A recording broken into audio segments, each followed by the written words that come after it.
Hi everybody, I'm Mike Nelson. Well, the month of March is a very active one in Colorado as we start to transition into springtime.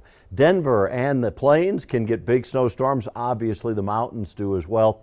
But it's also the first month that we get tornadoes and severe thunderstorms along the Front Range. Now, here's some of the extremes. About 4.5 inches of moisture back in 1983. The wettest March, combination of rain and snow. The driest just back in 2012 at just 0.03. And in 2003, that big March storm dropped almost 3 feet of snow in Denver.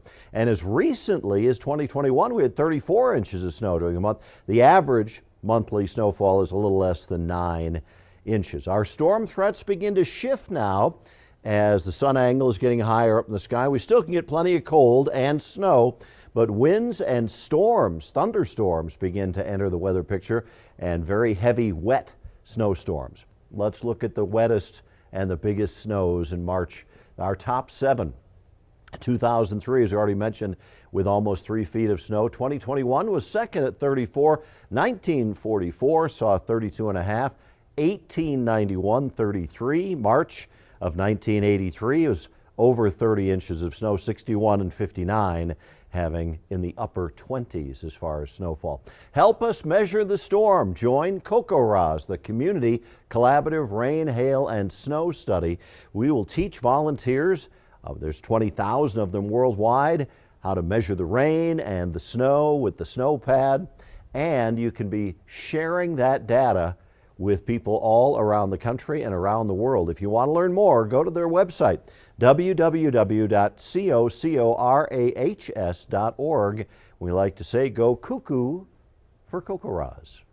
All right, we are still under an El Nino right now, which is the warmer water conditions in the Pacific Ocean, and that tends in an El Nino winter, as we have seen so far this winter, to have fewer Arctic outbreaks because the jet stream, which oftentimes is split, blocks the coldest air up in Canada. We had that one brief Arctic outbreak in January. Otherwise, we really haven't seen that cold air. And the more southern storm track often favors the southern states with more precipitation. We have seen quite a bit of that during the course of this winter season. Here's our current drought index. Not bad, really. No drought across much of the state. Moderate southwest. The worst of the drought conditions are in the Midwest and down to the south in parts of Texas and New Mexico. Here is the current extended outlook, and this is real typical of El Nino. Warmer than average across the north, a little colder across the south, and you'll see that precipitation band kind of moving right across the central United States. A little unusual of it, drier than average down over South Texas during an El Nino winter. Here's the extended outlook, the 90-day, which will take us well into the springtime months. Warmer, again, blocking any cold air up into Canada.